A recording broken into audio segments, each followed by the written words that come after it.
The world is saved.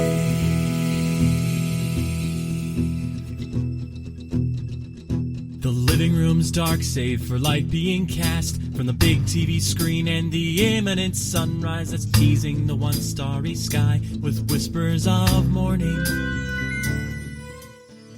Hey, George. Hey, Lions, how's it going?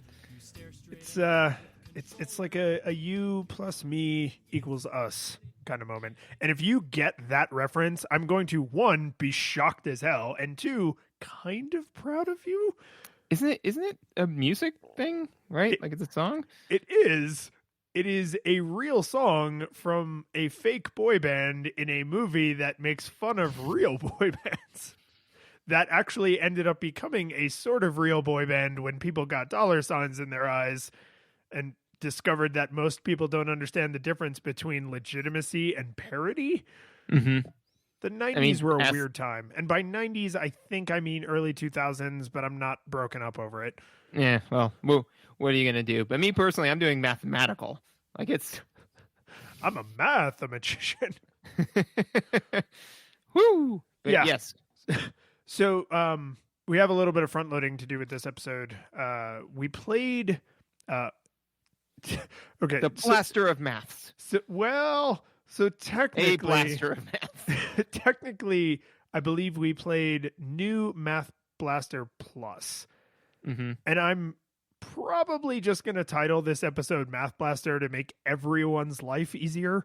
Mm-hmm. But here's the front loading we have to do. So first off, this was a listener request, right? So don't say we never did anything for you. But we actually got requested this quite a while back, and then you brought it up again recently, and I was like, yeah, we did say we would get around to that eventually, so here it is. Also, the original Math Blaster came out in 1983, Plus came out in 1987, and New Plus, which sounds terrifyingly like the new speak from Fahrenheit 451, or is that Fahrenheit 451? No, it's 1984, I think. I don't know, man. Dude, none of this is making it to tape. So Nope.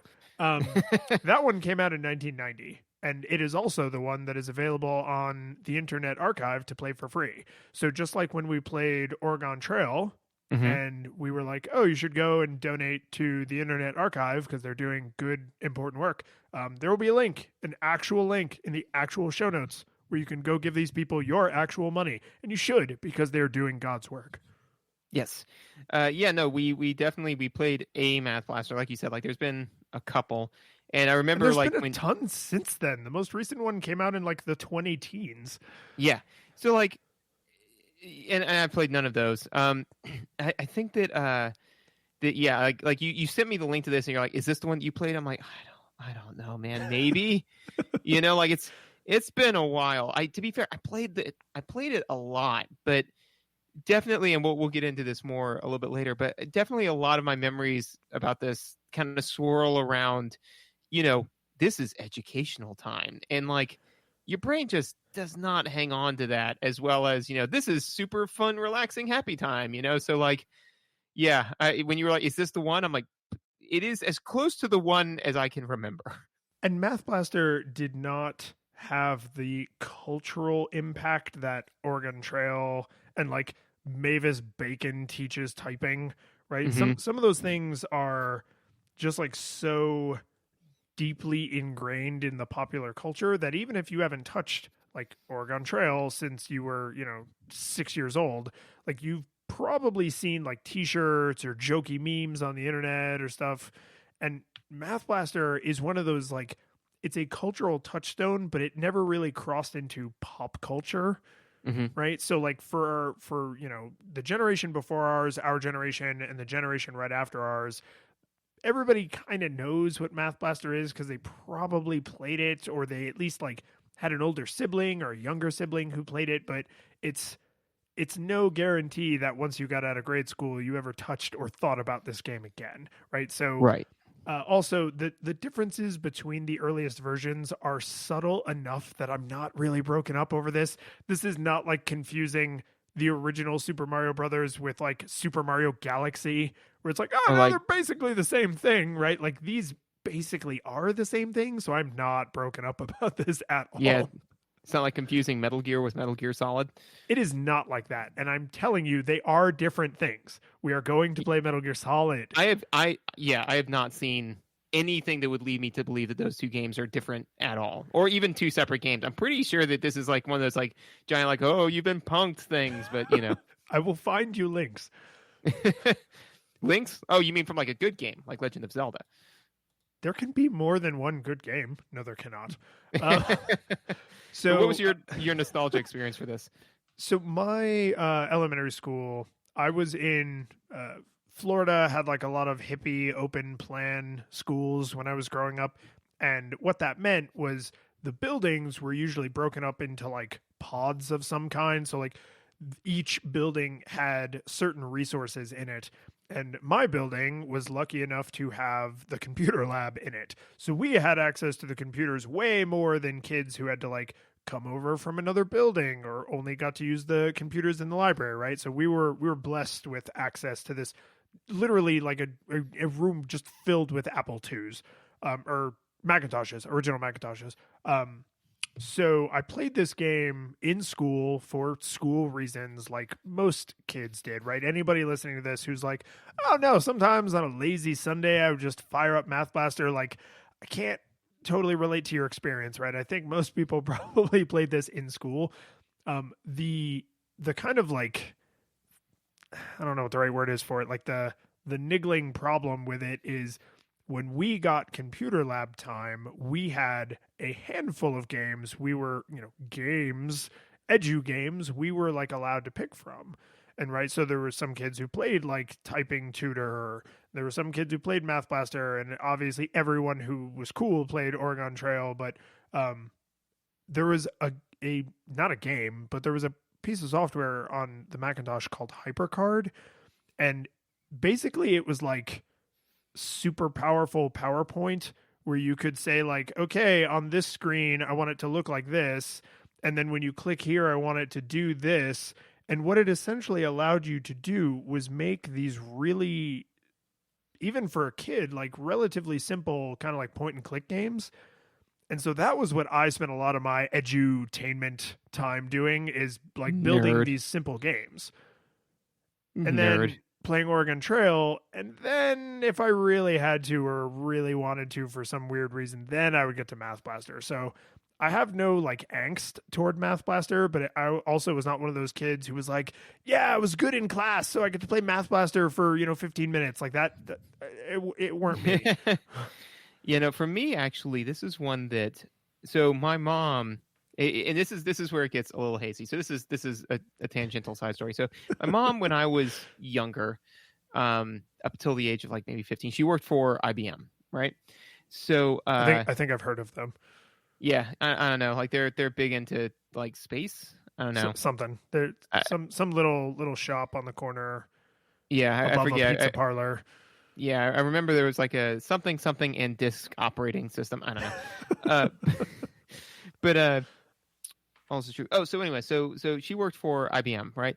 And so this is just a funny tangential side story, is that for the longest time I thought the IBM building that she worked at was really, really small and had like a small parking lot. And, and then when I actually got to like a take your son to work day, like it was this huge, massive building, and I couldn't reconcile the two. It was because at one point my mom was driving into work and forgot that I was in the car and pulled into a McDonald's parking lot to turn around and take me to school. I thought she had gotten all the way to work. So for about like 6 years, I knew my mom worked for IBM. I just thought the building was a McDonald's, I tell you all that to tell you this, that, when I'm looking back on it, like this is like young enough to where like a lot of my memories are really hazy, So I remember playing this on, my mom had two computers, PCs, back in the day, right? Where literally there was, if I remember correctly, it wasn't Windows based, it was DOS. And I just knew the DOS commands to get to Math Blaster, because I knew that I put in the Math Blaster floppy disk and then I accessed the floppy drive, and then it ran Math Blaster. Ta-da! So this is actually one where I would play on a lazy Sunday. Like, well, I mean, most of us, you found. Because I honestly forgot your mom worked for IBM. So like you found the insane loophole of like, we just had this crap laying, or because at this point in history, not everyone had 17 computing devices within arm's reach of them at all times, right? Right. So to say like, did you play this computer game in the late 1980s, early 1990s is like, maybe it's school, maybe your friend had a computer, maybe you were the friend who had a computer, but your friends didn't, so they all came to your house, right? But it's like, yeah, your mom worked for IBM, so yeah, yes, okay, you're the weirdo who lazy Sunday. Yeah, exactly. So that's the interesting thing, is that this was the game that I played when my mom had to work. So this was because it was in her office, So like she would be working in the office, and I was apparently old enough to play Math Blaster, but not so old that I could be left completely to my own devices in the entirety of the house. So, because knives.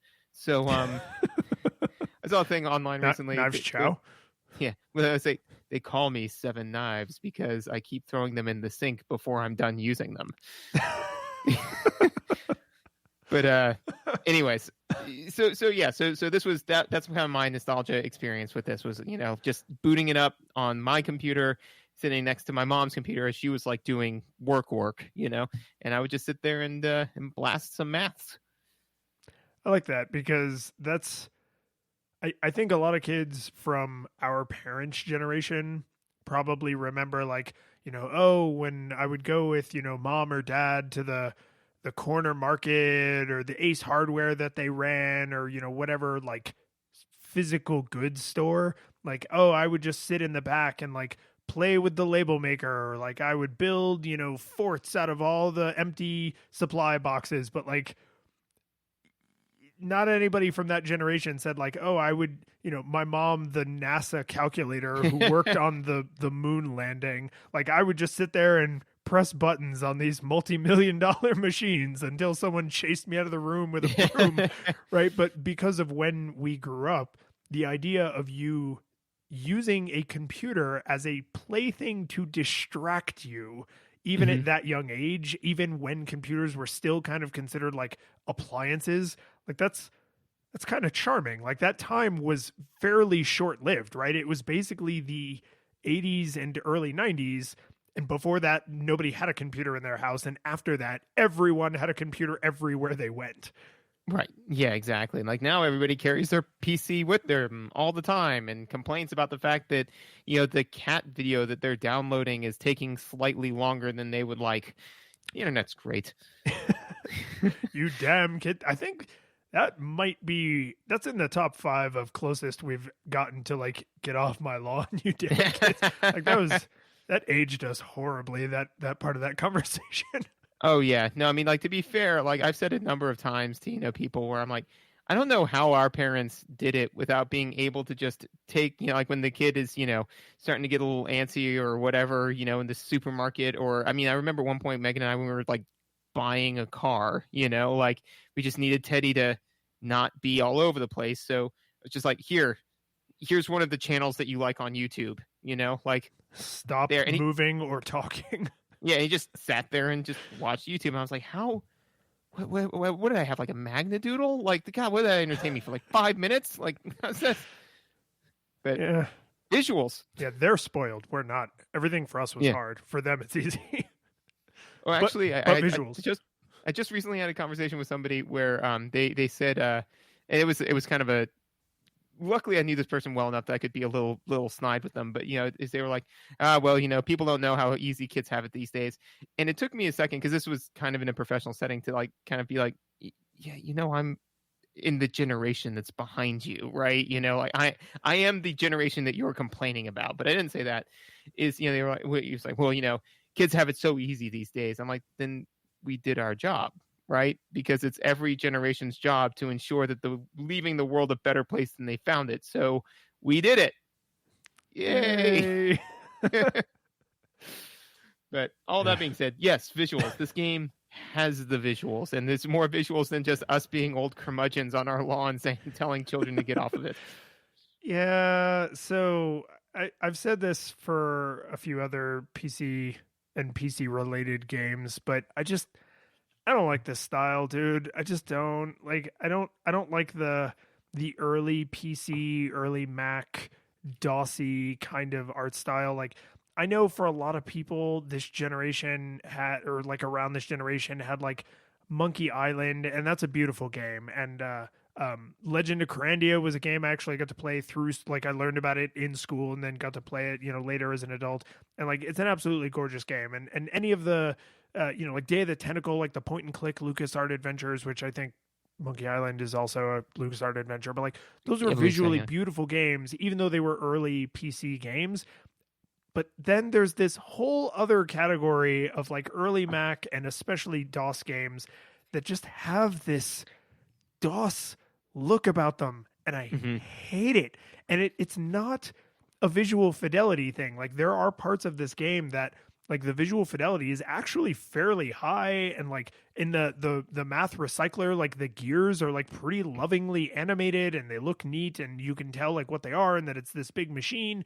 And like the trash and like the trash recycler, part like is all like pretty clear what those things are supposed to be, even though they didn't have a ton of pixels to work with. Like, the art isn't bad. I just hate it. I hate it. I am sure people who know like Renaissance and Baroque era artists like oh well, a Michelangelo is a fine work of art, but a Leonardo is utter rubbish, right? Way overrated. Like, I am sure people could do this and not sound as infantile as I am sounding complaining about friggin' Math Blaster, but this generation and this like category of game, just I don't like it. It just does not look right to me. Even when it's done well, it just looks blah. And so, yeah, I mean, the visuals don't really strike me. I mean, they are not, Metal Gear graphics, like they're not like really top tier PlayStation Metal Gear graphics, right? But they're not like something that really, like is just eye bleach for me, like they're neither here nor there. I do think that the animations are nice in the sense that they're fluid, like especially the Math Blaster dude walking, like, which he does a fair amount. Like it's pretty fluid, like that's probably a 6 or 8 frame animation. Like they didn't phone it in where it's just the legs instantly switch. Right. It wasn't like Mario, like Donkey Kong, like the OG, yes. It does have that one thing with walking. We'll get there. Yeah, we'll get there. I saw that and I was like, oh, that was just for lions. But so I really did appreciate some of the animations, like the jetpack for when you're actually doing Math Blaster. Yes, yeah, and you like shoot up to where the correct answer is. Mm-hmm. Yeah. So I like that. So there's this should go into mechanics, but I want to address it here because once I made this realization, it kind of colored a lot of the things the way I approached it, including the visuals, right? So I do not think that they set out to do this by any means. And this is a really, really, like, you could easily probably debunk this if you wanted to, but I thought it was an interesting kind of way to approach it, which is there's 4 games, right? You can tie each of Bartle's taxonomy to a particular game and which one it would draw the player to.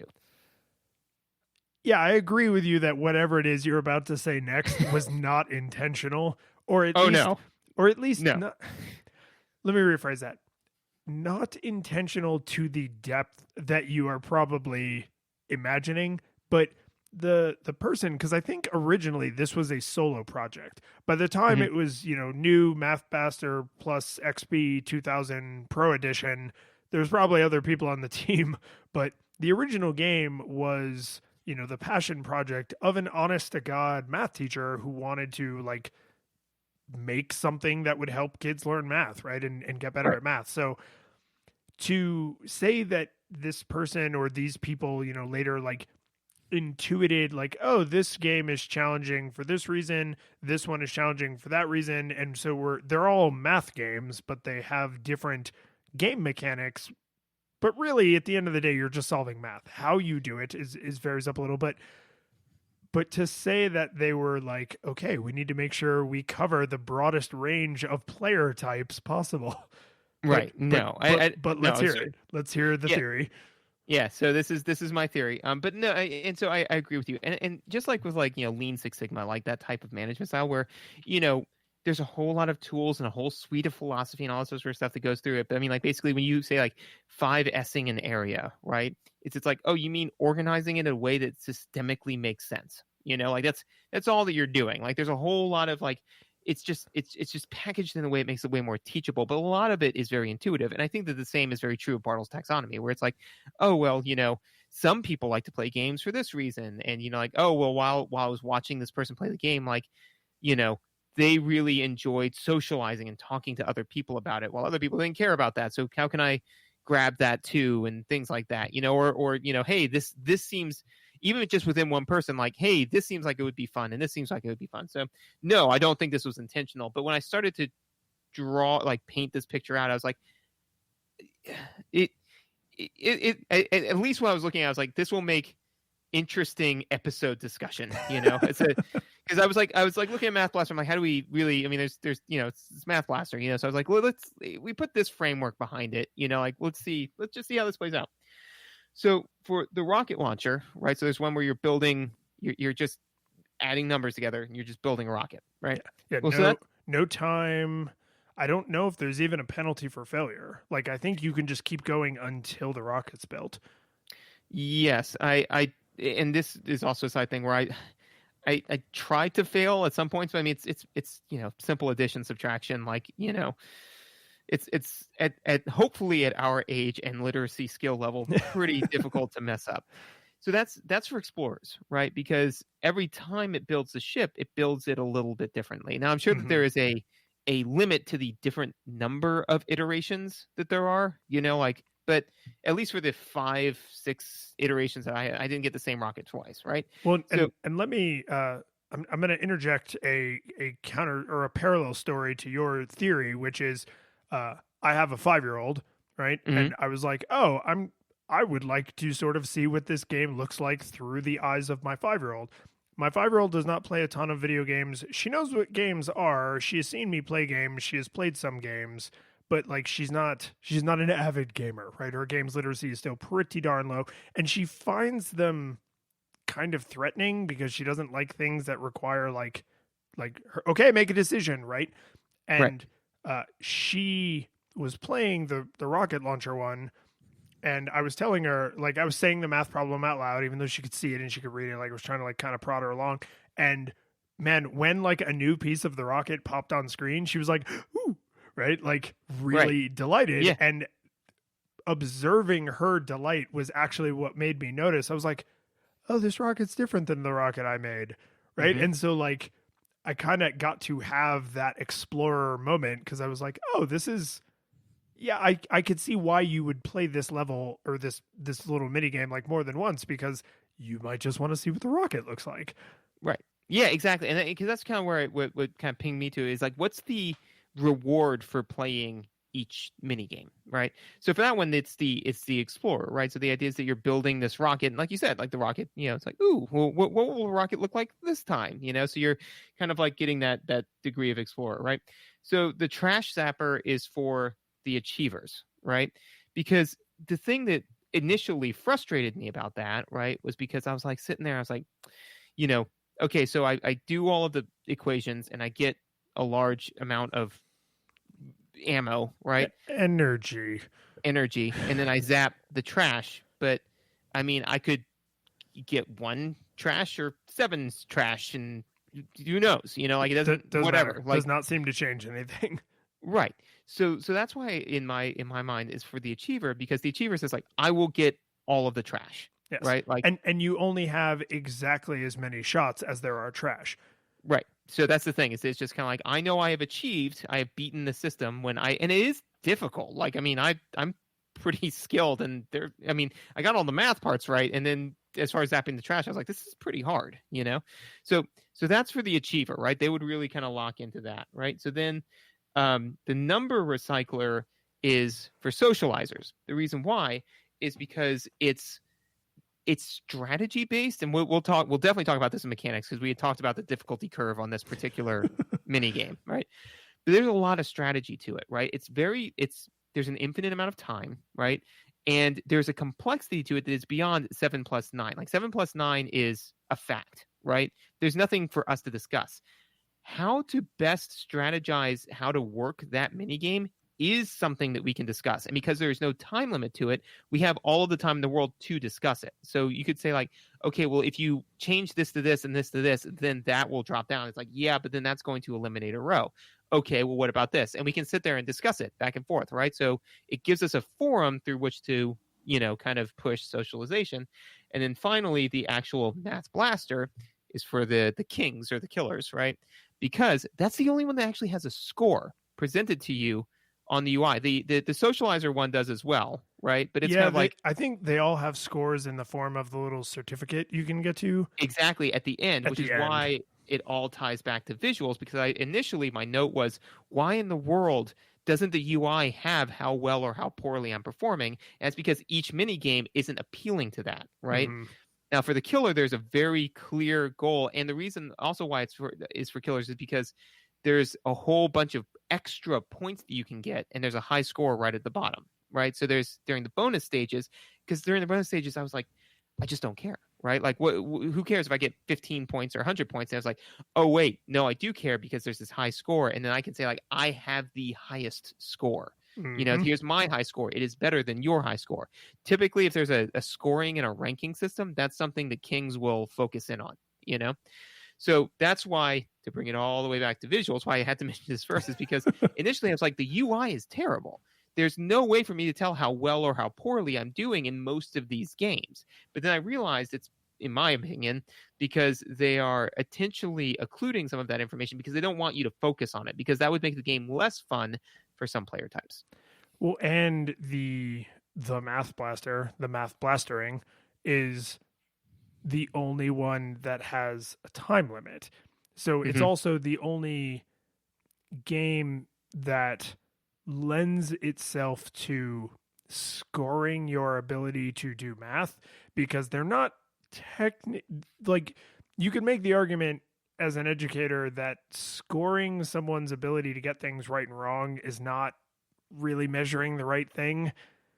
Right. And so I think in the other three mini games that you can be wrong infinitely and it will just let you keep trying, because the kind of teaching that this is called drilling, because you are just drilling math problems just ad infinitum, and you get some visual feedback and some auditory feedback when you do things right or wrong depending on the mini game. But the Math Blaster one is the only one that has a visual score and a visual timer, because it's like, okay, here we're not just ranking your ability to do math, we're also ranking your ability to do math like under pressure.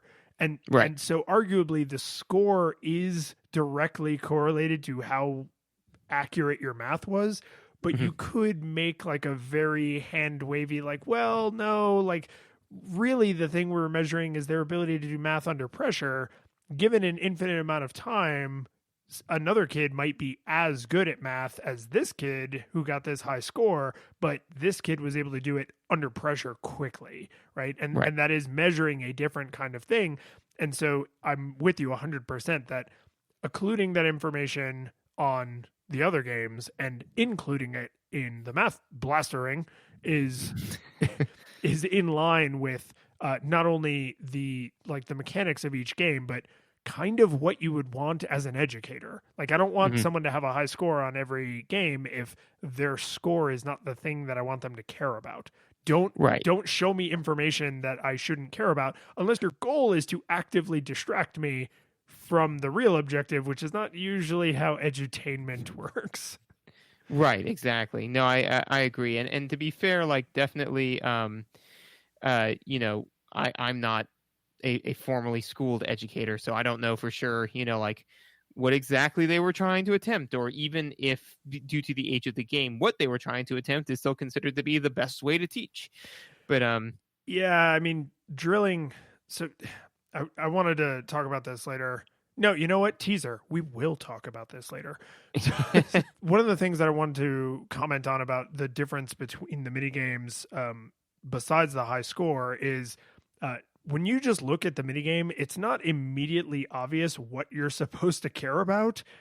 So, like when you fire up like the trash recycler or the number recycler, like I have a fairly high games literacy, so I was able to say like, oh well, the thing at the bottom is red and angry looking, and then there's a formula in the next row up that's dark, right? So that's the active formula. And then all of the other formulas in the recycling hopper are light gray, so those are not the active formulas. And I guessed that if I hit enter on the active formula, if it's true formula, that would be marking the answer correct, right?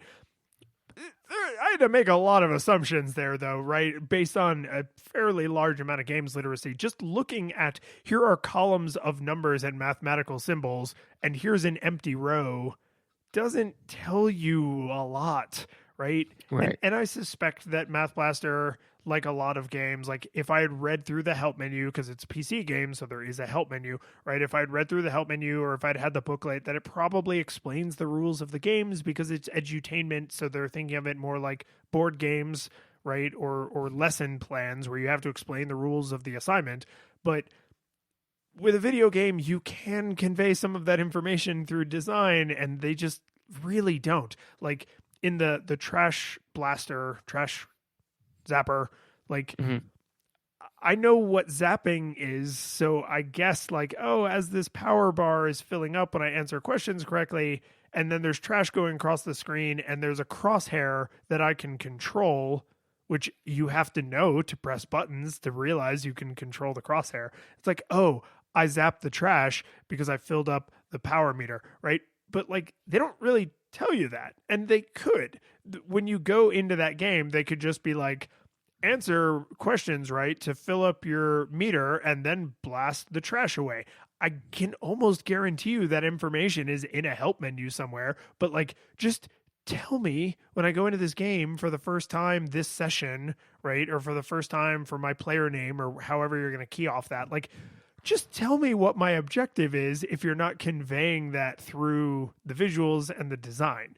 Because I realized after just literally a few short minutes of play, like I am making a lot of intuitive leaps that are always correct, but require a huge amount of background knowledge to make, right? Like I show up and I see these things on the screen and I'm able to guess at what they mean, but a young kid, particularly at this time in history, who this may be the first game that this kid has ever played, that they're not going to have that games literacy. They're not going to look at crosshairs and be like, oh, that's for shooting things.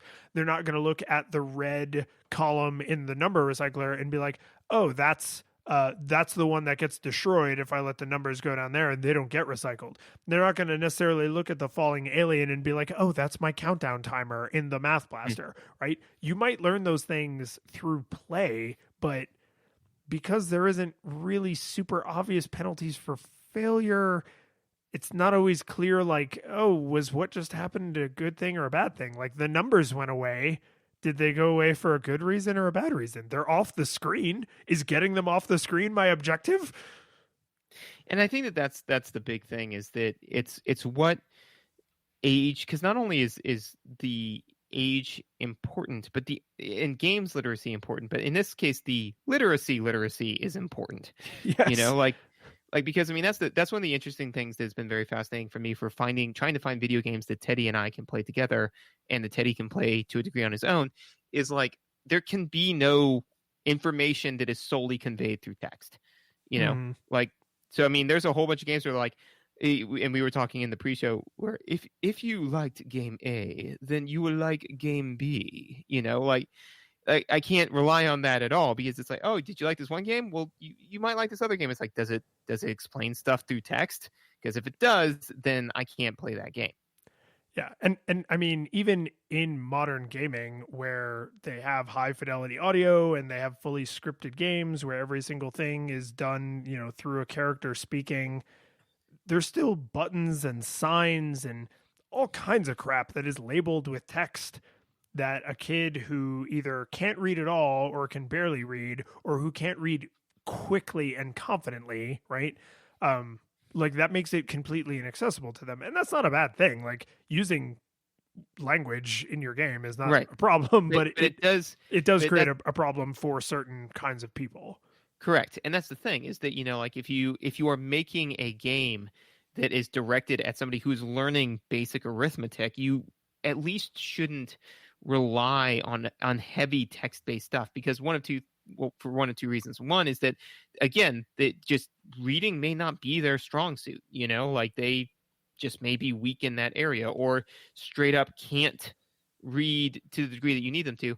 Or B, I'll tell you what, man, they one of the hardest things to do is to get people to sit through a tutorial. It's even more difficult to get them to go find a tutorial. It is almost impossible to get somebody to go find an obtuse tutorial, right? And even though you may use the cleanest, most concise verbiage ever, if it's hidden behind a visual bar of like it's in a menu somewhere labeled as help, and then when you open it up, it's just a large text-based document. If you give that to somebody who has not been reading for years and years and years, I mean, even if they got past those first two hurdles, they're going to abandon it, Well, and I mean, I don't know if we've ever talked about this because we don't play a lot of games aimed at this, low games literacy and just low literacy, like younger children is, do they even know to go seek out instructions? Like, I can imagine an edu game like this largely happening in a facilitated context, right? Mm-hmm. Where I don't have to look at the visuals because I swear to God, I'm going to keep this related to visuals. I don't have to look at the visuals and get every single piece of information I need because my teacher is standing in the room with me, right? Mm-hmm. Or another kid who's played this game is right there and like we can discuss, right? Have that like socializer aspect. But like if I asked my daughter, my 5-year-old, who, like I said, has played some games, like, oh, if you didn't know how to do in this game, what would you do? She wouldn't say like, oh, well, I would just open up the config menu. Oh, I would just look for the instruction booklet. Oh, I would just hop on GameFAQs. Like she doesn't, those are also like problem solving tools that she doesn't have. And the game has a help menu. And like I said, I didn't read through the help menus because, oh my God, who could be bothered? But I guarantee you there is useful information in there. But if a kid isn't clear on why a game would have a button that says help, they might not even know, like, I don't know what to do here.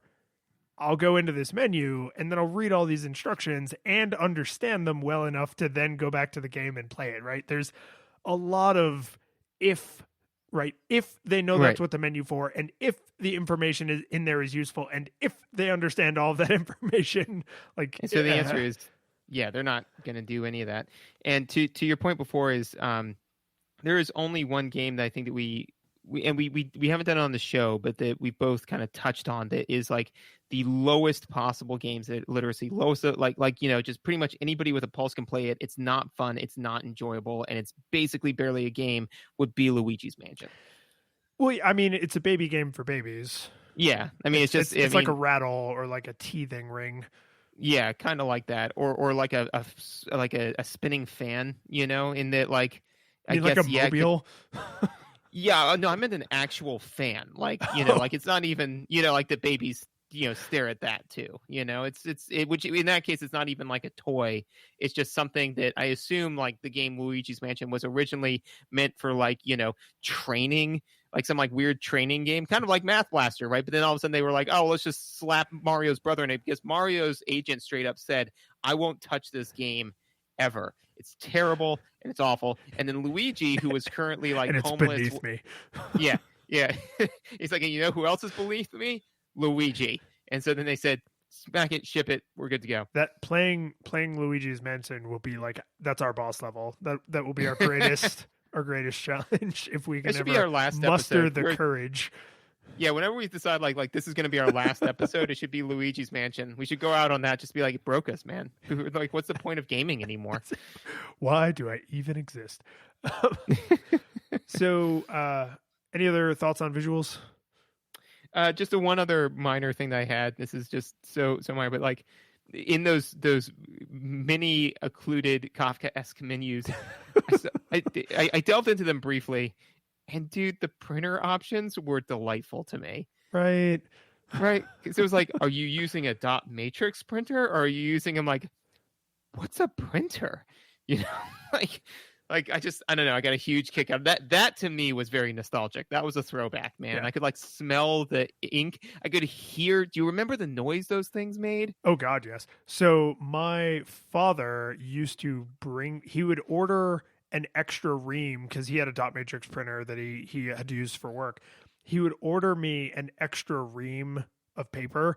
And if you don't remember, dot matrix printer paper came in a box that was about the size of an entire like paper box today, right? So I mean, just absolutely huge. And the reason he would do that is because when I was a kid and he was working that job, I loved to draw, and I would just go through paper just too fast for like regular notebooks. And so he would bring that to me, and then I would go through an entire box of dot matrix paper, which is no joke, probably 500 to 1,000 pieces of paper, like, and big pieces of paper because they were that weird size, like not true 8.5 by 11. And then he would just then supply me with another box, and we would, keep some drawings and recycle the rest of the paper. So not only do I have fond memories for dot matrix printers visually, but the sound, that like kind of chunking sound they made as they dragged the ribbon across, like so good, so good. And I think the horrible noises that dot matrix printers made is probably a great little set. It's all coming together.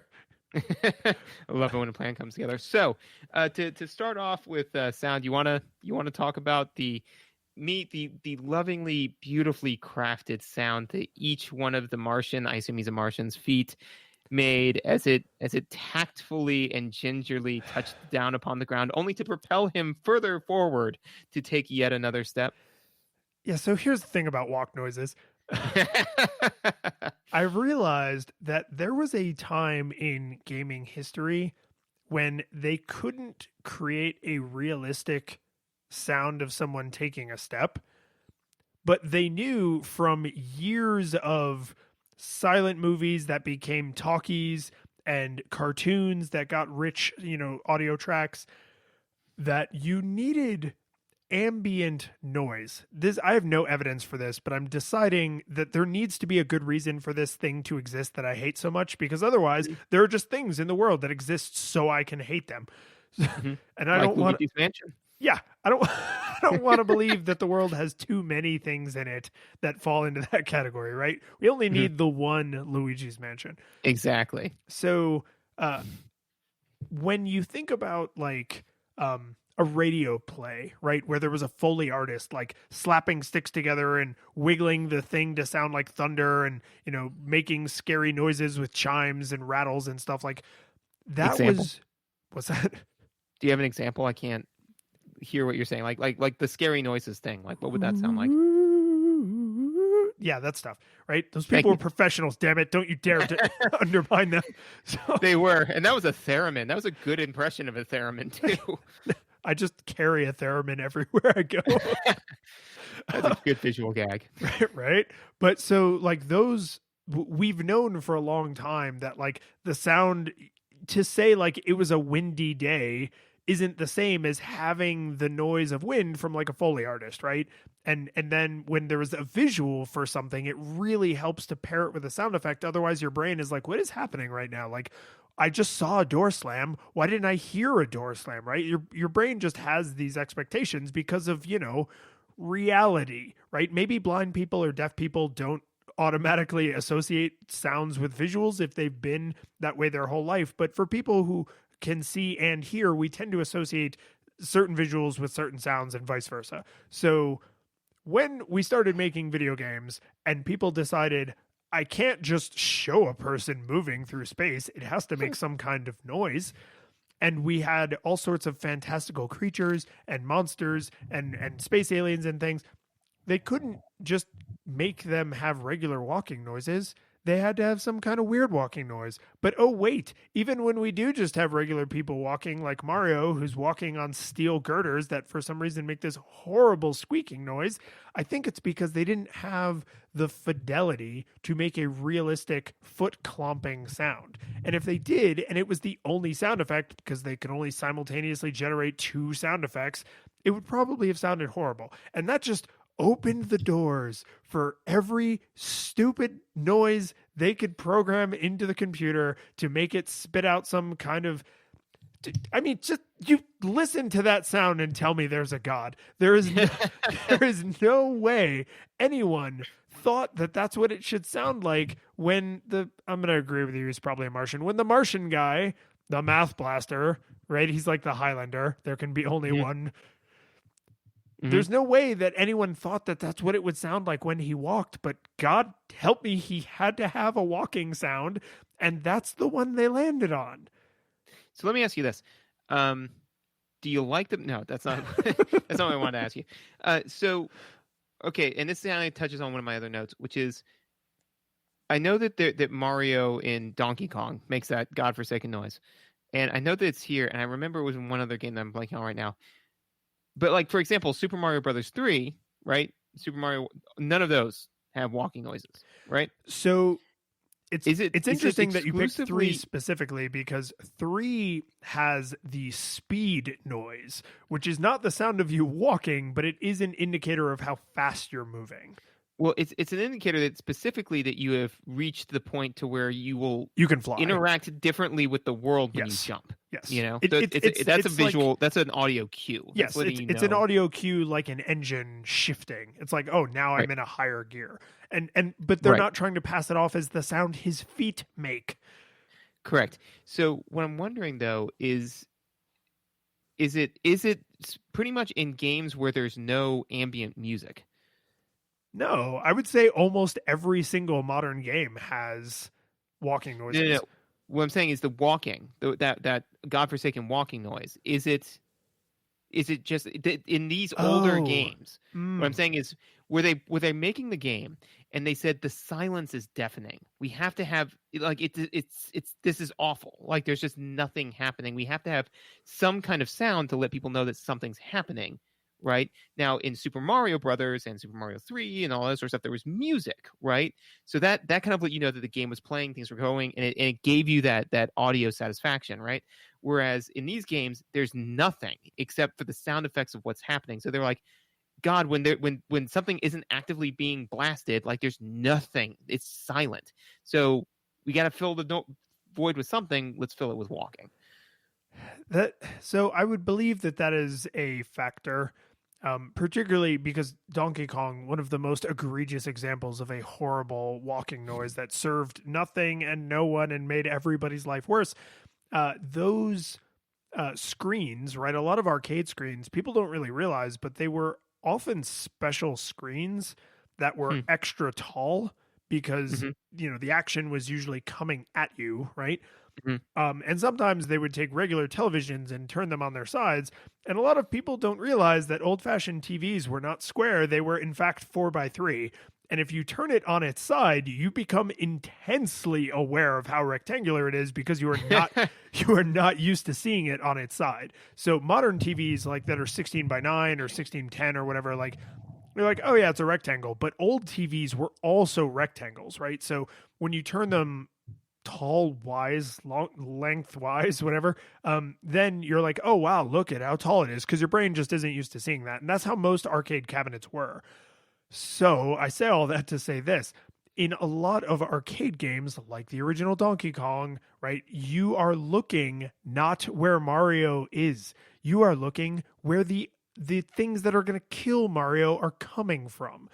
And so if you are holding the stick or your thumb is right over the walk button or whatever in an arcade game, the audio cue that you have made your avatar move might actually be important. You might need to know how many, like if you're an expert arcade player, you might start to even internalize like, oh, it's 20 of that horrible noise, and then I'm right under the ladder and I can go up. And all the while, my eyes can be on this part of the game that's handled by random number generation, so I need to keep my eyes on that. But this other thing, I can have like an auditory clicker going, basically.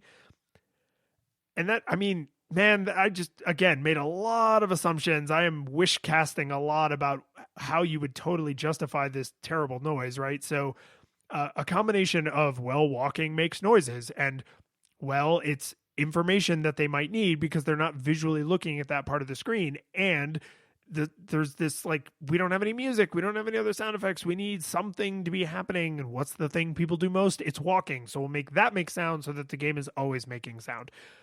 Collectively, I think that these are service, like these and other equally ridiculous reasons could have combined to form Captain Walking Noise, right? and Yeah. I will accept that. It doesn't in any way change how poorly that decision has aged and how wholly unable these games seem to have been to settle on a noise that was not annoying at best and like teeth grinding at worst. Maybe I think you and I have talked about before that old pixel art games were, the artwork was often designed knowing it was going to be on a screen that couldn't perfectly render it. Mm-hmm. It is also fair to assume that if you built Donkey Kong, you knew exactly what it was going to sound like because your company also built the cabinet with the speaker in it. So you knew what that sound like was going to sound like coming out of the speaker. If you built the original Math Blaster, you knew, oh, they're only ever going to play this on like an Apple II or whatever. So I know what it's going to sound like coming out of the speaker. And then we roll along friggin' 3 decades later with our gigantic televisions and our HD sound systems and 7.1 Dolby Digital. And it's like, no. It was never meant to sound like this. Like, you're hearing it wrong. So, you know, that excuse combined with other potential legitimate reasons, like, I get it. I like your theory, like that they were like, we need something that makes sound, right? Like I like that as a theory. It doesn't make it any less grating. No, it doesn't. Like I'm just trying to think right now if predominantly, and I'm sure that there's an exception to every rule, but is it predominantly the games that have that old we have to make walking now noise, is if there's a correlation between that and games that do not have ambient music. I think probably ambient music or some other near constant sound effect, right? Like in Centipede or Galaga, there's always a blaster noise, or the aliens make like their "we're coming to get you" alien noise, right? But in a lot of games, like in Donkey Kong, there's almost no sound. Like the game is nearly silent.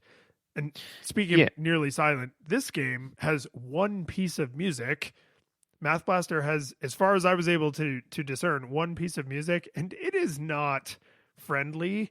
It is not like, oh, hey, you're a kid playing a game about fun space. When you play the Trash Zapper game, it plays what I assume was the most terrifying piece of music that guy was able to come up with.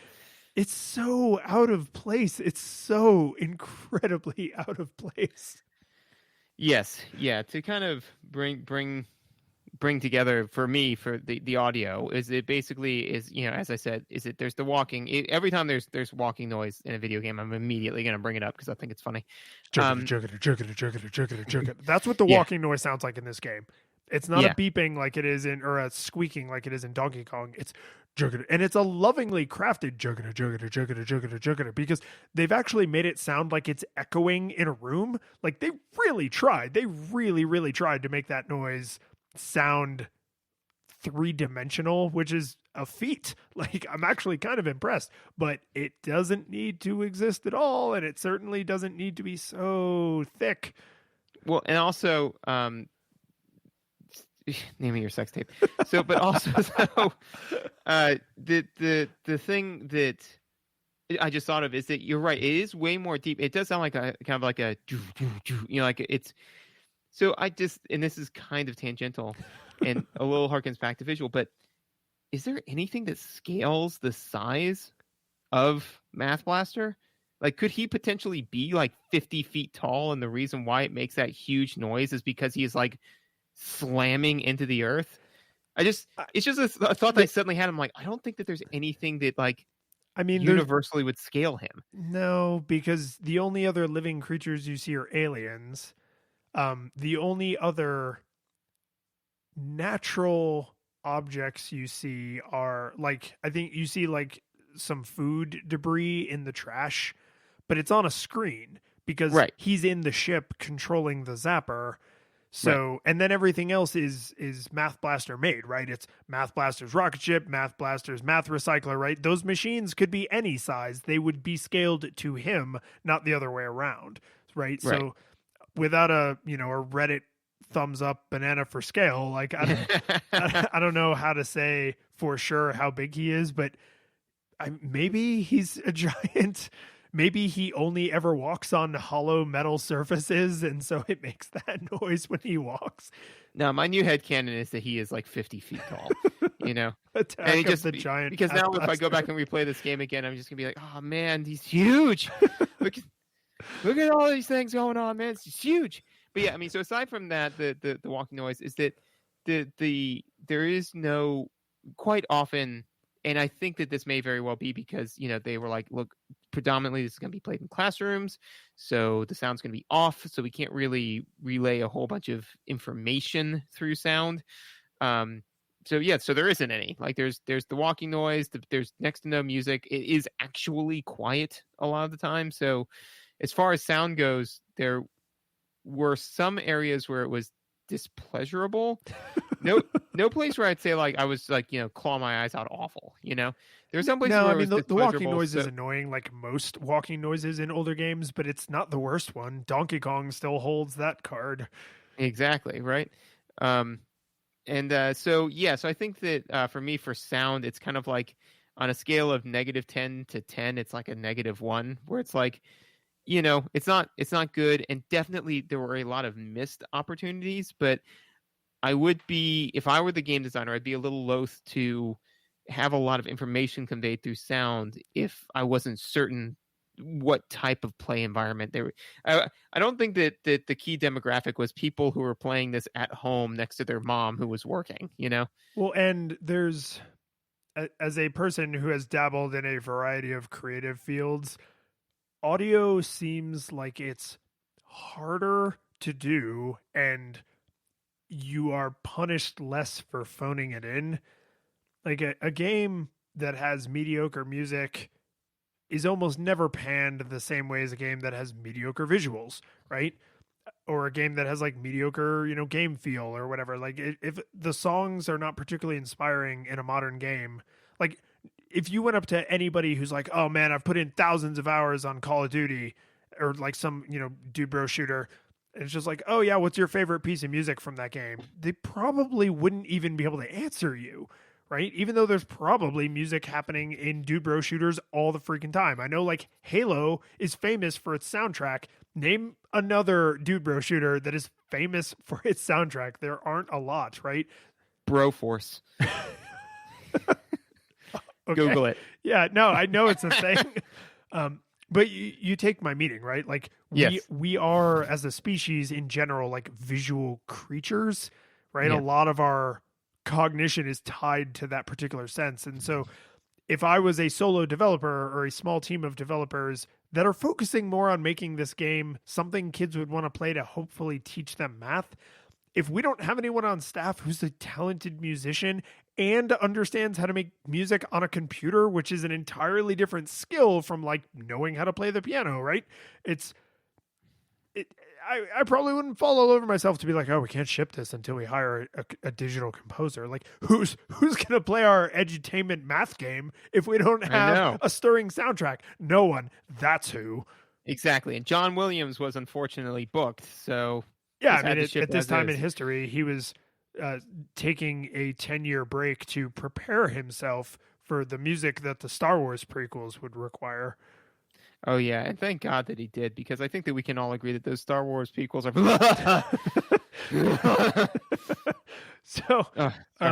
can you I get do. through that? I want to make sure I say these 2 points definitively. One is that terrifying music before the Trash Zapper game. I actually really like it. It just feels incredibly out of place. Like, it's a cool, scary sci-fi piece of like melody. It just doesn't belong here at all. And the other thing is, I do want to specifically point out that the "you got it right, you got it wrong" Yes. sound seems to be, there's like a set of them, and they seem to draw from them randomly, right? There's like 2 or 3, 3 or 4 "you got it right" sounds and 3 or 4 "you got it wrong" sounds, and they all sound similar-ish, and they happen randomly when you answer a question.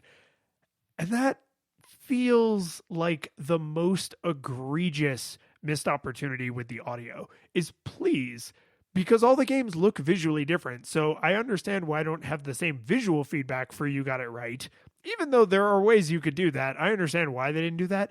But the audio, like a bing when you get it right and a wah, wah when you get it wrong, like, come on. Like, this is an opportunity for really easy to understand auditory feedback that is useful to the player, that is in line with your goal of making it an education product first. Like, I mean, just imagine if every time you were trying to teach something to your 3-year-old and he was like, "Right, Dada?" And you were like, "Mm-hmm." And then the next time he was like, "Right, Dada?" And you were like, "Yes." And then the next time he was like, "Right, Dada?" And you were like, "Correct." It's like, well, now you're trying to teach him all the different ways you can say something in the affirmative, which is probably not the lesson you're actually delivering, right? So like, that just, when I noticed that, because I think it's the worst in the Trash Zapper game, because there is a consistent visual for right and wrong within that game, because he does the little thumbs up. Every time you get one right, it's the same visual. He looks at the camera and does a little thumbs up, but it's a different noise randomly. And I was just like, why? Why is it not a "you got it right" noise and a "you got it wrong" noise? Why? Yeah, it's a very good point. And like, I can't think of a good reason, but I think they were just trying to insert some variety, and they didn't realize the giant payment, right? They're like, "Oh, yay, we got a little bit of auditory variety." And it's like, but at what cost? Look, what have you done now? Yeah. But mechanics? Yeah. We need to at least throw a specific mention to the fact that this game is at a time in history when they were like, a lot of computers have mice nowadays, and people expect to be able to interact with graphics with a mouse. And so they just literally present you every time you start each of the mini games with the question like, keyboard or mouse? It's like, how you doing this? Can it just be both? Just and the thing is, I thought about it and I was like, the answer might literally be no. They may not have actually been able to easily initialize both of those devices at the same time on all of the different platforms that, like, I'm just going to pick on DOS. Like, maybe on a DOS computer, you either initialize the mouse or you initialize the keyboard, and the amount of processing power that it would take to run them simultaneously would interfere with running the game loop. And so they actually are like, hey, you should pick. I suspect what actually happened is they make you pick so you know where to put your hands. But what a weird time in history to have such a early time for game design and such an early time for the literal technology that it was like, so what input device will you be using today, friendo? And it's like, I don't know, one of the ones on the desk. And it's like, no, I'd really rather you were specific. Yeah, and because that was the thing, is they would be like, what you using, mouse or keyboard? I'm like, to be honest, my first thought is, what did the designers intend? You know, which do you want me to use? Right, because I mean, and that would be such a simple way to frame it, to be like, are you using a keyboard? No. Okay, so then you're using a mouse, because then I'd be like, oh, I can, like, but it's like mouse or keyboard. I'm like, mouse, I guess. I mean, I could use either one. Which is going to be, which one did you design around? And it is those little just design things of like knowing because I'm all about, like there's designer intent on how they want you to play the game, and then there's how I'm going to play the game because it's my fucking game and I'm going to do whatever the hell I want. Right. So I get that doesn't need to be one-to-one, but I do always like to know how the designer intended for me to play it, so that way I can know when I'm deviating from that, mostly so that way if I'm not having a fun time, I can double back and be like, oh, well, I'm not doing what the game designer wanted, versus if I make all of, like, for great example, on every single video game, whenever they've said, like, adjust your brightness so that way this symbol is barely visible. No, man, no. I want to clearly see that thing, I do the exact same thing. Because I don't want to be fumbling around in the dark. I do the absolute exact same thing because I can't imagine a world where I'm like, yeah, I want to just barely know what's going on. Like, that's not what I show up to video games for. No. I mean, in my real life, look at what we did as humanity. The first thing we did was we turned up the brightness in our world. Like, we don't walk around like in our houses like, oh, let me add dimmer switches to everything. No, we turn on every light in the house, until our children do it, and then we say, what do you think, I'm made out of money? And then we turn off the lights. Yeah, then we all turn into Curtis's dad from the comic strip. That light doesn't need to be on. This is actually tangential, but literally the other day I was so depressed because Teddy walked inside, and he's 3, so he just like walked inside, he left the door open. I'm like, Teddy, can you close the door? And he's at that age where he's like, but why? I'm like, because I don't need to cool the entire house. Oh no. Yes. No, the first time I said to my daughter the exact thing that my father said to me, which is dangerously close to that, which is, I'm not cooling all of outdoors. Yep. Like, I got all the way through it, and then I just went, no. But yeah, so I said all of that to say, I want to know, which do they want me to use? They want me to use a keyboard or mouse. And it's be really simple is if they said, like, are you using a keyboard?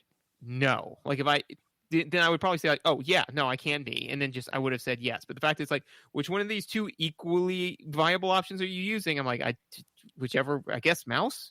Is that what you want? And so remember, like, and you said this right at the top of the show, is like, you had to know the divine alchemy to launch this from DOS, right? You had to know what wizardry to type into the terminal so that Satan would, bring forth the demon that is Math Blaster. Like, that's how computers were for a long time. And I know that's like, oh, thanks for the history lesson. But that means the way they phrase this question is in a world where they can pretty much assume that you do have a keyboard.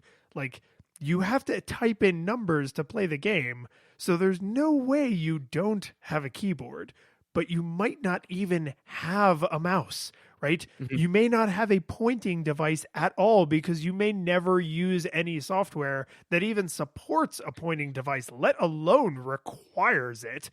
So I could imagine this question being phrased as, would you prefer a mouse? Or like, would you prefer to use the mouse? Or something like that, where it's like, if you have a mouse, would you rather use that? Because that's like the new up and coming input method, right? But they know you have a keyboard because you have to have a keyboard. Not to mention they can literally see that it's connected to the computer, but like the designers can assume you have this required bit of technology, just like they probably assume you have a screen, like it's that integral to the experience. But at this time in history, they don't know that you even own a mouse. Maybe you've never touched one before playing Math Blaster for the first time, right? So the way you might approach that is, I think you're right. Like, what were you expecting? What did you design around? And what alternative did you make available that may not be the primary experience that most of your players are going to have, right? Like, a lot of games support like a colorblind mode, right? Because there's lots of information on the screen and you want to switch it over to use shapes or to use patterns or something to support players who are colorblind. But the core experience is designed for people who are not colorblind, and then that's an accommodation. And that's great. I'm glad that those things exist. But at this time in history, a mouse was kind of an accommodation. The keyboard was expected. Right. Yeah. So no, that's a fair point for controls. For me, again, like the kind of like all of my kind of mechanical, kind of things was like, for example, like one of the things that I had was that I don't feel that the game did a great job, again, this is such an early game, so it's kind of hard to, like be Well, too harsh on it. and it's a solo project edu game, which throws Right. all kinds of other assumptions out the window. Right. But all that being said is that I just don't think that it did a great job teaching, is So I actually have a thing about this in my notes, which is and my experience as an educator, because I am an experienced educator, is all in higher education, which is technically andragogy, even though everyone calls it pedagogy. Pedagogy is teaching children, andragogy is teaching adults, but let's not split hairs. So most of my training is in teaching adults, not in teaching children, and it's certainly not in teaching very young children. The only experience I have teaching very young children is being a parent, and guess what? They don't require any kind of training or certification for that for some unbelievable reason.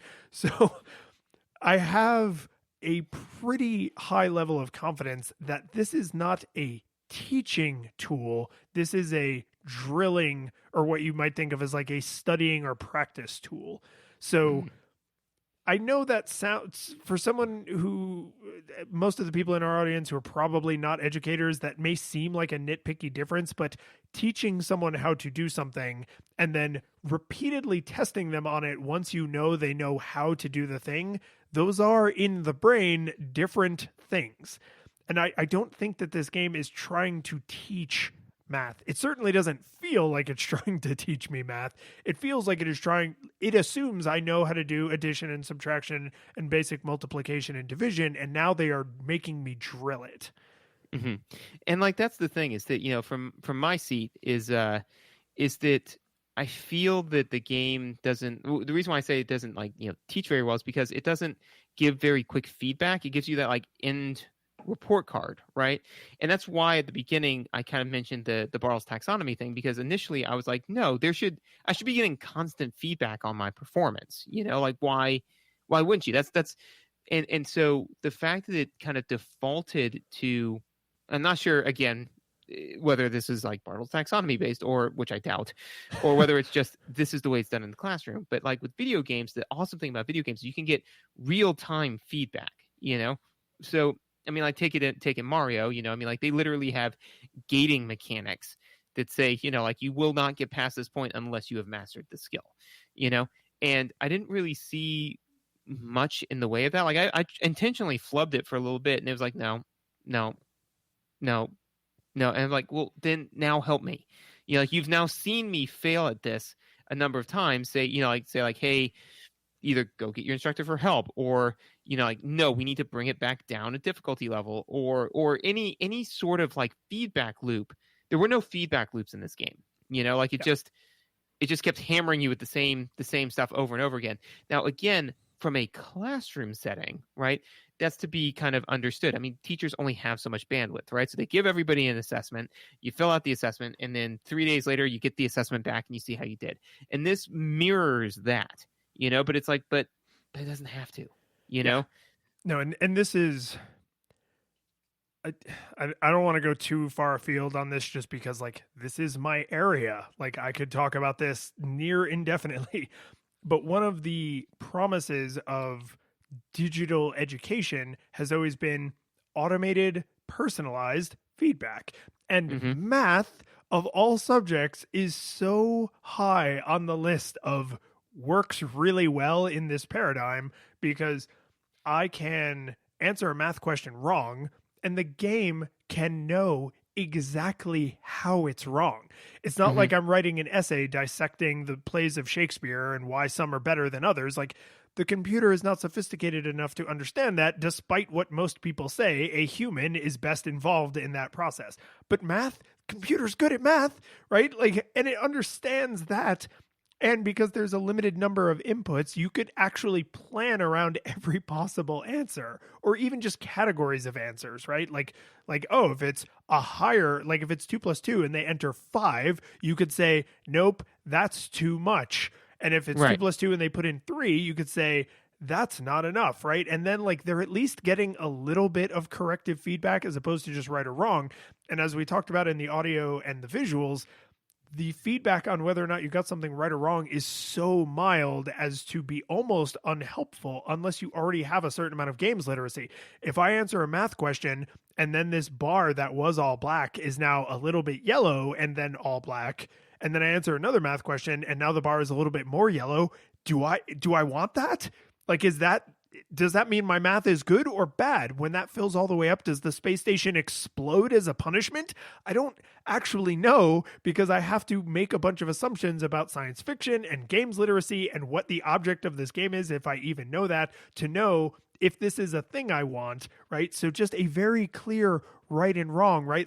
In the Trash Zapper, the fact that he actually just gives you a thumbs up is nice, right? If there was a clear right and wrong answer sound, that would be really nice. And then to me, that's like the bare minimum. Then if they took the step into actual corrective feedback, that's too high, that's too low, that's not quite right for such and such a reason, that's when it becomes more of a teaching tool. This, to me, as much as I hate to say it, this is way closer to the stereotype of the little brick schoolhouse and the one teacher at the front of the class pointing with her yardstick up at the board, and the kids all in unison just saying 2 times 2 is 4.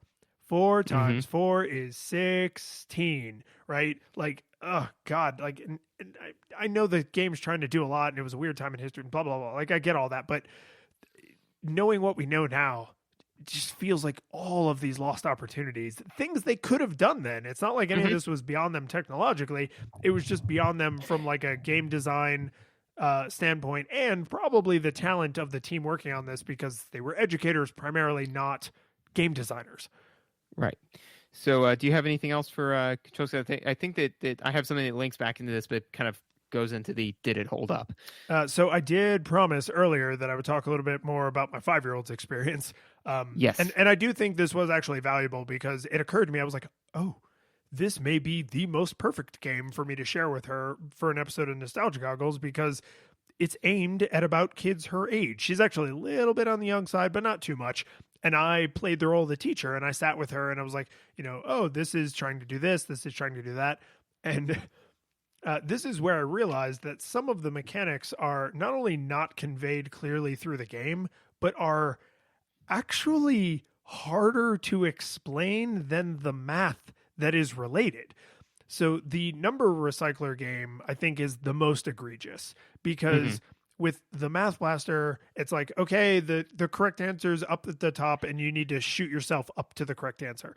With the Trash Zapper, it's like you literally just type in the number, right? With the number recycler, you have these columns of numbers and math symbols, and you have to put them into a true formula. And trying to explain, and I'm not saying that I'm perfect at this, so I mean, the fault could very much be with me, but trying to explain to my 5-year-old, who can do addition and subtraction pretty well, because she has workbooks full of proof that she can do addition and subtraction, and we drill her sometimes at home, trying to explain to her, okay, the second number, the one after the operand, doesn't add up with the first number to be equal to the sum on the right side. So what would you change, right? Like, that's hard. That was really, really difficult for me to explain to her. And like, I tried a few different ways. And the thing is, with trying to teach something to someone, each successive set of explanations or analogies or whatever is less likely to be successful, because they are becoming more and more frustrated. So your explanation has to get exponentially better to account for how they're becoming more and more frustrated with each explanation that they are not understanding, right? And she's a kid, I'm her dad, she was getting increasingly frustrated. And so I was like, okay, let's play one of the other games. And then we tried the Math Blaster, and man, she did not enjoy having to do math under pressure. Like, I don't know if it's because she has a low games literacy. I don't know if it's because she's not the achiever type, or the killer type, but like, she did not like having to do math where I was like, okay, quickly, like, what is it? You're like, the alien's going to come and kill you. I guess I don't really know what the penalty is, but like, a bad thing is going to happen that you don't want to happen. But then the other games where she had infinite time. It's going to come and make you play Math Blaster. Basically. But then like the other 2 games where she had infinite time and the rules were clearer because it's just like do math, do math and it builds a rocket. Ooh, rocket. Like that she loved.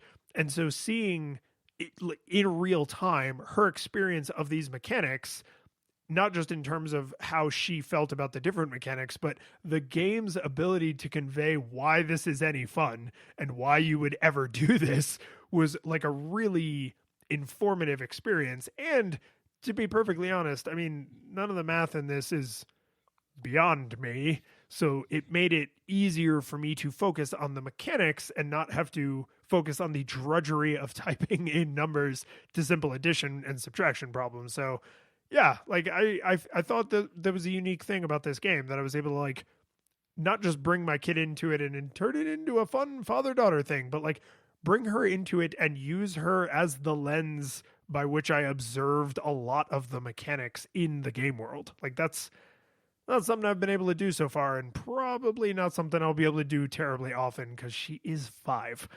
Yeah, give it a few years. I'm sorry. She would insist that I say she is 5 3/4. No, I mean, that's from all that Math Blaster she was playing, man. She knows fractions now. Right? She's amazing. But that is, in fact, the end of my notes. So, so all of that being said, did it hold up? No. This requires nostalgia goggles, just full on nostalgia goggles, and I want to be fair and say that an edutainment game is almost always, as it should be, educating first. And because there is nothing for me to get out of this, no one is forcing me to do it, and I already know all of the subject matter, interacting with the game was fairly monotonous, right? Which is why I involved the 5-year-old as early as possible, because that helped me focus on the mechanics and let her worry about the math, because for her, the math was the interesting and challenging part, right? So it's hard to say like, oh, well, it's not any fun for this reason or that reason. There's a lot of reasons this game requires nostalgia goggles that we just spent an hour talking about. But even if none of those things were there and it was a well-made, well-polished, good-looking, good-sounding, well-designed, perfectly balanced game experience, it would still be really boring to just do a bunch of basic arithmetic and subtraction. So unfortunately, any edutainment game is likely to be cut off at the knees in that way. But this one didn't need to be cut off in the knees that way because it was cut off in the knees in so many other ways. So I agree completely. It is definitely full on nostalgia goggles. Here's the thing, and I'm gonna kind of crap on edutainment games, specifically ones that are made to be that way. So let me ask you this. I would consider that for both of us, our arithmetic to be above average, right? It's not stellar. Sure. But no, the reason why I'm saying that is that, like, particularly your ability to chug numbers in your head, right? Yeah. Yeah. And I don't think that this is exclusively to thank for it, but I think that one of the main reasons for that is D&D, right? Because what do you do all day long in D&D is you're just adding numbers together, right? And usually within, I would say, almost always 2-digit numbers. It's very rare in D&D, unless you're playing like an epic level campaign. They're like, look at all these 3-digit numbers I have to worry about. It's almost always 2 single-digit numbers, a single digit and a double digit, maybe 2 low double-digit numbers. Right. And especially if you start off level 1, right? You know, I mean, even your wizards haven't begun playing Fireball yet. So, you know, like, you're not dealing with like, oh, well, I've got to add up like friggin' 10d6, you know? But yeah, so I mean, that's the thing. So like when the question is like, should I go back and play Math Blaster?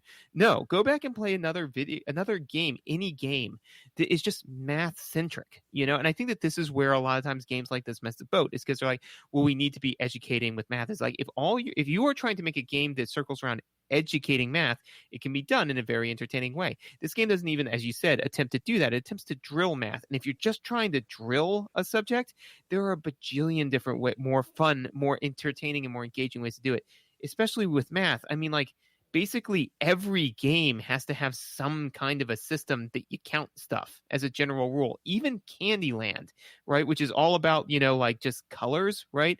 There's still one red square or two red squares, right? I mean, that's still counting, right? So you're teaching counting while you're playing that game. Monopoly, you have to be able to, hand out money and to make change and all this sort of stuff. So if you want to try to drill math, drill it as part of something that you need to have, as a tool that you need to have. It's like Newton, he wanted to really get into and understand like the way that gravity worked. So in order to do that, he had to create calculus. If you want to create a pumpkin pie, the first thing you have to do is create the universe. If you want to teach people math, just create a game where the core concepts that you are trying to drill are constantly drilled inherently just by playing the game. Don't make it about that, because then it's about that, Well, make it about a quote that I will butcher but paraphrase accurately enough, which is, if you need to build a ship, don't round up men and tell them to chop down trees and, get wax and nails and hammers. Round them up and imbue in them a deep and unabiding love for the sea. Right? It's like, don't go to people and be like, oh, hey, would you like to do math? Almost no one would answer yes to that. But there are lots of things that involve numbers. Yeah, exactly. And instead say like, hey, do you want to play this game? And the answer is like, yeah, absolutely. Do you want to play a fantasy game full of, magic and mystery and all this sort of stuff? It's like, yeah, I'm entirely about that. It's like, all right, that's cool. Then you need to be able to read and write and do all this sort of stuff. So, and you can dumb all that down. But eventually, it's like, yeah, like, so, you roll a D, it's 1d8 plus 1. It's like, okay, 5 plus 1 is 6. So, I mean, I bet you'll be able to add the numbers 1 through 8 plus 1 plus 5 plus all of that. Just lightning fast eventually, I mean, also there was a time in history when I could do math by 45s in my head quickly because you and I both used to weightlift. And there's no other reason I would ever need to quickly be able to multiply something by 45, but I can if I'm thinking of it in terms of pounds, right? Yeah. And also too, like this is tangential, but while I'm on this rant, is like one of the reasons why I think that both of us, not to break our arms, patting ourselves on the back, but both of us have been able to be good leaders in our lives is because we both played D&D and both played as the DM, right? Hear that, jocks? If you wanted to be management and not lower skilled workers, you'd have played D&D. Boom. But yeah, so I mean, basically, is when people are like, oh, well, what do you need in order to be a manager? Well, you just tell people what to do. It's like, well, but ultimately they can just quit, right? So you have to like kind of hit this middle ground of like making sure everybody still wants to stay and do the work and like do the thing, but not let everybody run all over the place and do whatever they want. Like that exact middle ground of keeping people engaged and having fun, but not running amok. That's being a DM, right? So if you go to somebody and you say like, hey, listen, I want you to become a leader, so I'm going to enroll you in 50 bajillion different leadership courses. Yeah, they'll do it, because they want the end or whatever. But if you really want somebody to become a good leader, just make a game where inherently you have to develop a lot of those skills through trial and error, So said all of that to say this, which is not only does this game fall short through nostalgia goggles, I think that generally it tries very, very hard to just really, really drill math when what it really should be doing is just making a game where drilling math happens, by coincidence, right? In the same way that if you really want to imbue somebody with this deep desire to explore, you should just have them play Metal Gear. Like it's a great game. Solid. Metal Gear Solid. No, yeah, it's a solid game. Dude, don't do this. Don't do this to me. The curtain falls. The music plays, the credits roll, then it all fades to black. And you're left by yourself, the fanfare is gone. There's no player two there by your side to share victories won. But as you slowly progress down the hall to your bed, a few great events leak back into your head from the time that you spent traversing the land, battling evil, fighting the darkness, just sword in hand. Your memories creeping with the edge of a smile. You realize again what you lost for a while. You're gonna think back much less.